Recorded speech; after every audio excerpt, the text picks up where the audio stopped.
బహ్రెయిన్లో చిక్కుకున్న 50 మంది పాస్టర్లను సురక్షితంగా దేశానికి తీసుకురావడంలో రాష్ట్ర మంత్రి నారా లోకేష్ కృషి మరువలేనిదని క్రిస్టియన్ కౌన్సిల్ రాష్ట్ర అధ్యక్షులు Mosa Abraham, secretary S Prabhakar, pastor Richards అన్నారు. కాకినాడ దుమ్మలపేటలో క్రిస్టియన్ కౌన్సిల్ ఆఫ్ ఆంధ్రప్రదేశ్ ఆధ్వర్యంలో విక్టరీ రివైవల్ చర్చ్ లో ఏర్పాటు చేసిన మీడియా సమావేశంలో వారు మాట్లాడుతూ, ఇరాన్ యుద్ధం కారణంగా బహ్రెయిన్ లో చిక్కుకుపోయిన 50 మంది పాస్టర్లను సురక్షితంగా స్వదేశానికి రప్పించిన రాష్ట్ర మంత్రి నారా లోకేష్ కి కృతజ్ఞతలు తెలిపారు.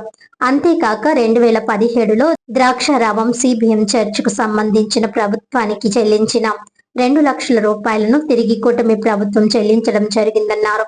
ఈ కార్యక్రమంలో భాగంగా ముఖ్యమంత్రి నారా చంద్రబాబు నాయుడు మనవడు నారా దేవాంశ్ జన్మదిన వేడుకలు ఘనంగా నిర్వహించారు. ఈ కార్యక్రమంలో council vice president K Mojesh Kumar, secretary S Prabhakar, joint secretary Vijay Kumar, Subhash, Emmanuel, S Dasu, Richard, Anand Kumar, P Solomon Rasu తదితరులు పాల్గొన్నారు.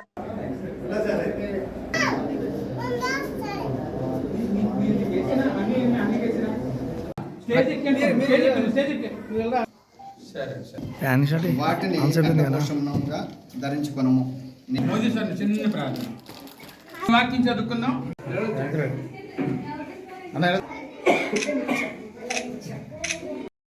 అందరికీ నమస్కారాలు. ముఖ్యంగా మీడియా మిత్రులకు నమస్కారాలు తెలియజేస్తున్నాం. ఈరోజు గౌరవ రాష్ట్ర మంత్రివర్యులు నారా లోకేష్ గారి కుమార్ యొక్క జన్మదిన వేడుకను ఇక్కడ జరిపించడం జరిగింది క్రిస్టియన్ కౌన్సిల్ ఆంధ్రప్రదేశ్ తరపున. దానికి కృతజ్ఞతలుగా ఆ బిడ్డకు మంచి ఆరోగ్యం, ఆయుష్ ఉండాలని మా సేవకులు ప్రార్థించడం జరిగింది. వాక్యానుసారంగా వారు మంచి భవిష్యత్తులో ఉంటారని లేఖనాలు కూడా చదవడం జరిగింది. అంతేకాదు, గతంలో బహ్రెయిన్లో చిక్కుపోయిన సేవకులు 50 మంది సేవకులను రాష్ట్ర మంత్రివర్యులు నారా లోకేష్ గారి దృష్టికి మేము తీసుకువెళ్ళినప్పుడు వారు ఆ బహ్రెయిన్లో చిక్కుపోయిన సేవకులందరినీ సురక్షితంగా వారు ఆంధ్ర తీసుకురావడం జరిగింది. అందుకు కూడా కృతజ్ఞతలు తెలియజేస్తున్నాం. మూడవదిగా రామచంద్రపురం ప్రాంతంలో సిబిఎం చర్చ్ తరపున 2 లక్షల రూపాయలు బెనిఫిషరీ క్రిస్టియన్ మైనార్టీ ఫండ్ కోసం వారు ప్రభుత్వానికి డీడీ చెల్లించారు. అయితే గత ప్రభుత్వంలో వారు చాలా ప్రయత్నాలు చేశారు. ఈ 7-8 సంవత్సరాలు బట్టి వారి డబ్బులు వారికి వెనక్కి రాకపోవడం నా దృష్టికి తీసుకురావడం జరిగింది. మరి మేము ప్రభుత్వం దృష్టికి, ముఖ్యంగా కొడాలి విజయ్ గారు, అలాగే మంత్రివర్యులు లోకేష్ గారు, అలాగనే సుభాష్ గారు మంత్రివర్యులు, వీళ్ళందరికీ తెలియజేయడం జరిగింది. వారు వెంటనే అధికారులతో మాట్లాడి ఈ డీడీ డబ్బులు వెనక్కి పంపించడం ఈరోజు వారి నోటి మాటల ద్వారా మనం వినగలిగాం. ఇలా నారా లోకేష్ గారు వివిధ అంశాలు, ఏ అంశం మేము వారి దృష్టికి తీసుకువెళ్ళినా వెంటనే స్పందించి వారు ఈ కార్యక్రమంలో మా పక్షంగా నిలబడి మాకు సహాయ సహకారాలుగా అందిస్తున్నారు. రాబోయే రోజుల్లో కూడా క్రిస్టియన్ సొసైటీ కొరకు వారు ముందుంటారనే ఆశతో, నమ్మకంతో మేము ఎదురు చూస్తున్నాం. మరొకసారి దేవన్స్కు హ్యాపీ బర్త్డే దేవన్స్, హ్యాపీ బర్త్డే దేవన్స్. అందరికీ నమస్కారాలు. అందరికీ నమస్కారాలు. అలాగే మనకు ఆంధ్రప్రదేశ్ రాష్ట్ర మంత్రివర్యులు నారా లోకేష్ గారికి ప్రత్యేకమైన నమస్కారాలు తెలియజేస్తూ, గత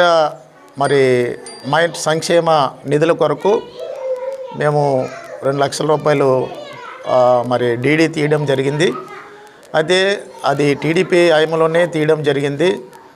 అయితే హయాంలోనే 300 చర్చెస్ వారు కట్టించారు. మళ్ళా 300 చర్చెస్కి ప్రపోజల్ పెట్టిస్తే మాతో పాటు చాలామంది డీడీలు తీసాం. అయితే ప్రభుత్వం మారి వైఎస్ఆర్సీపీ ప్రభుత్వం రావడం వల్ల వారి దృష్టికి ఈ యొక్క మైనార్టీ ఫండ్ నిమిత్తం డీడీలు తీసాము, లోన్స్ ఇవ్వలేదు అని చెప్పినప్పుడు లోన్స్ ఇవ్వడానికి ఆ ఫండ్ లేదని చెప్పారు. అయితే మేము తీసిన డీడీలు రీబ్యాక్ చేయమని మేము అడిగి ఉన్నాం. అయితే రీబ్యాక్ చేయడానికి కూడా వారు అంగీకరించలేదు. అయితే టీడీపీ ఈ యొక్క ప్రభుత్వం వచ్చిన తర్వాత దీని దృష్టిని మా యొక్క కాకినాడ కేంద్రంగా రాష్ట్ర క్రిస్టియన్ కౌన్సిల్ గవర్నీలు, అలాగే మోసా అబ్రహం గారి దృష్టికి తీసుకువెళ్ళినప్పుడు వారి ద్వారా ఈ యొక్క స్టేట్ నాయకులతో మాట్లాడి మాకు ఈ 2 లక్షల రూపాయలు డీడీ అమౌంట్ ఇవ్వడం అనేది జరిగింది.